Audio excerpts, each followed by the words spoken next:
Welcome back. Day 3 of tax conference. I got to be honest, I'm getting a little tired, but it's been worth it. It's been a lot of good stuff. I've tried to share some things with you. A lot of what we talk about is, not necessarily relevant to everybody. It's more technical. But I'm trying to bring you guys the highlights of the things that you can really use in your business and in your personal. And so that's what this is really all about. So I've got a few more things to go through today. Tomorrow's the last day. We only have a half day tomorrow. So I probably won't be able to get that one out till sometime next week because I'll be headed to the airport. But let's go ahead and get started. All right, first of all, this is going to be a 3 to 4 part series. So if you haven't watched the other ones, you might watch those first because it kind of builds up to this. And there's a lot of just little things there. So each day is a little different, a couple different instructors, so some different viewpoints. So make sure you catch those too.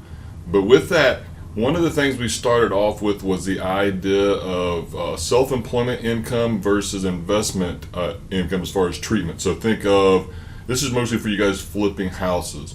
And the thing is when does it go from becoming investment where it's long-term capital gain versus a business where it's going to be subject to self-employment tax?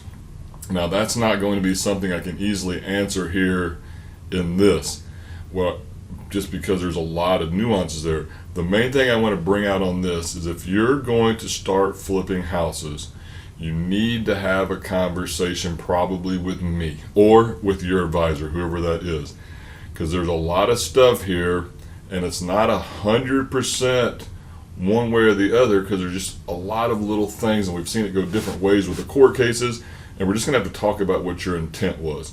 So that's when I just want to put it there. If you're flipping houses and you haven't talked to your accountant about this yet, please do so to make sure you're doing the right things from a tax perspective. We also went on to a topic that you hate to really talk about, but the truth is, it happens. And so there's two different things here. There's innocent spouse and there's injured spouse. Now, injured spouse, that's a case of, say, when you got married to whoever this new person is, one of you had a pre-existing debt with the IRS. And the IRS is saying, you know what, that's not your debt. You're not really responsible for that. And we're not going to penalize you and make you file separate. We'll actually let you file jointly. And then we will give the portion of the refund that you're eligible for back to you, the one who did not have the debt. So if that's your situation, make sure you talk to your accountant about that too. Because I've ran into cases where people were afraid to file jointly, and so they took a lot worse tax situation because they didn't know they could do this. And so if that's you, make sure we talk. Now, the other one was innocent spouse, and that's a different animal altogether. And a lot of times it has to do with abuse situations, domestic, whatever. We don't want to talk about all that, but it just know it happens. But what's going on there is maybe the one spouse is doing things that aren't right from a tax perspective. And the other person who is innocent in all this is just signing because of fear or they don't even know what's going on or a lot of things like that. There's a lot to that. But just know that if that's happened and the IRS is coming back for back debts, there may be a way for you to get out of it through innocent spouse. And so I'm not going to spend much time here. I just want to make sure you're aware of that because we don't like to think about it, but guarantee with the book of business the size that we work on, there's some of you out there that are going through that right now. And there is help, at least at the tax side. I'll just leave it at that. Now we're getting some weird lighting in here. I'm in a motel room. The sun's doing some goofy stuff there, so the lighting's going to be weird here, but you understand. So anyway, you guys don't care about that stuff, whatever. Connolly case. The Connolly case is a really, really big deal. We're going to have to pay attention to this as it unfolds, but it got all the way to the Supreme Court. The main thing I want to talk to you about on this one, as far as how it's going to relate to you, is if you are in a business where you have buy-sell agreements. So in other words, we're partners. We've agreed that if one of us dies or is disabled, we will buy out the other person. And The idea is a lot of times what you'll do is you'll put a life insurance policy in there so that if I die and my part to be bought out was $500,000, you get insurance on me, you get the $500,000, then you can pay my spouse, and everything is great. The problem is the Connolly case says that's now part of the business and it messes up the valuation. So all I want to leave with this is if you are partners in a business and you're using life insurance to fund it, in case something happens to you, we really need to probably get with our attorney and let's make sure the buy-sell agreements are good and they're going to cover it. And if I'm your accountant, I would also like to be a part of that conversation. So that's that. If you've got a buy-sell, we need to make sure the Connolly case has not messed it up. Okay, you guys have all heard me say this, or at least a lot of you have that worked with me a lot.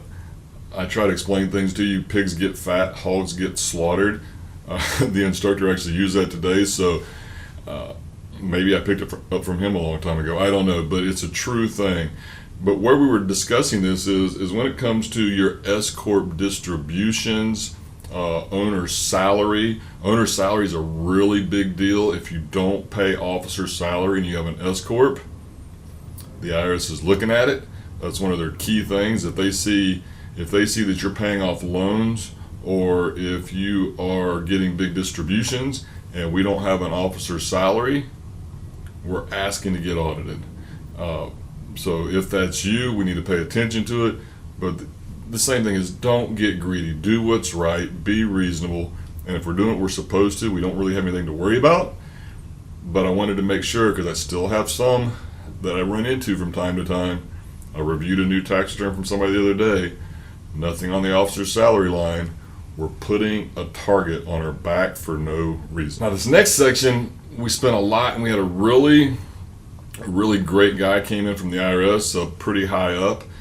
And he spent a lot of time with us, mostly talking about the ERC. The good news is the ERC is starting to move. They've got about 400,000 that are in process. He would not say how many they have in backlog. I'm guessing 1.5 million, but he would not tell us, which I understand. But you're gonna start seeing either checks coming out or IRS notices. And the IRS notice that a lot of them are seeing, I think it's the 105C. Let me check that. Yep, it's a 105C letter. And so the ones that are coming out right now are the third quarter of 21. And I know one of our clients has gotten one. The guy sitting beside me has gotten one. And then when they ask for hands, people all over the room are getting that form right now. So it's good in one way. That means that things are starting to process. What you need to do is look at that letter and see what it's asking.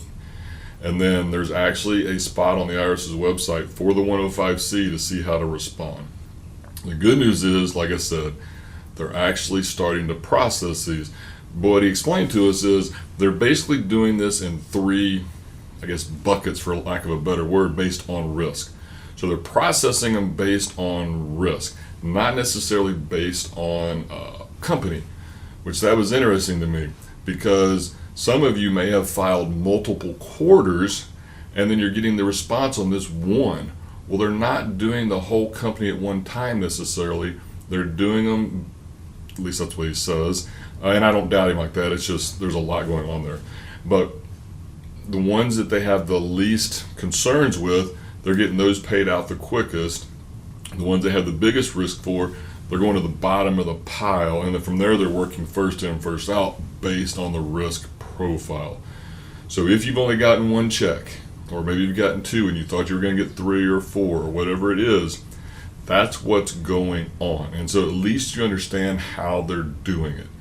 As far as how quickly, he couldn't say, but they are moving now. Like I said, they got 400,000 they're working on at this moment. And so he also thought we would start getting guidance from chief counsel on how to deal with the income. A lot of tricks there that I'm not going to get into right now, but there's some issues because 2020, that tax year is now statutorily closed. What are we going to do with that? 21 is coming up next year, but we still don't have guidance 100% now on how they want us to handle the income portion of it. Because if you remember, the ERC is a reduction of wages, which means, to a certain extent, it's going to create income tax. To make it simple, it's going to be taxable. Uh,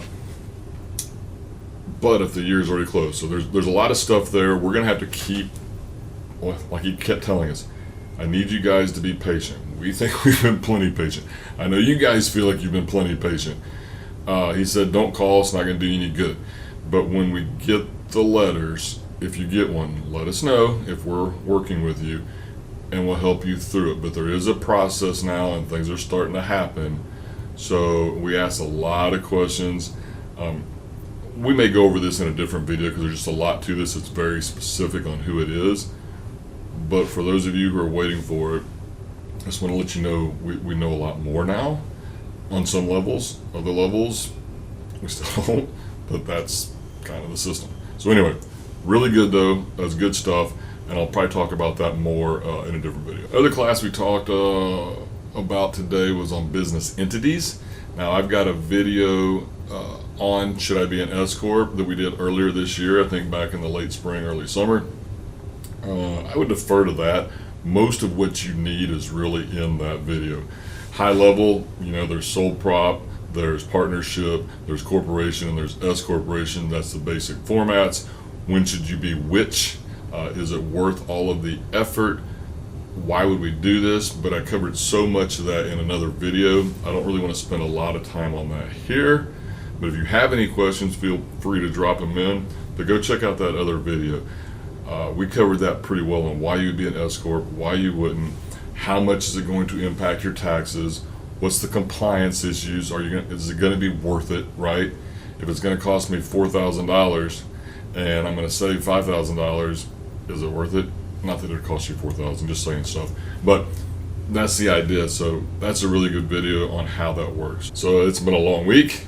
I hope these videos have been helpful. I'm not going to drag this on. Like I said, if you have any questions, drop them down below. Please subscribe so I can keep bringing you more good information that's actually timely, because there's, I think, a lot of stuff going to be happening over the next 6 to 12 months, and you're gonna I'm too tired, guys. What am I going to say? You're going to want to know the things that we're going to be doing, because the administration is changing. The rules are going to change. How it impacts you, we're going to have to wait and see. We have some ideas. We've talked about that earlier in the week.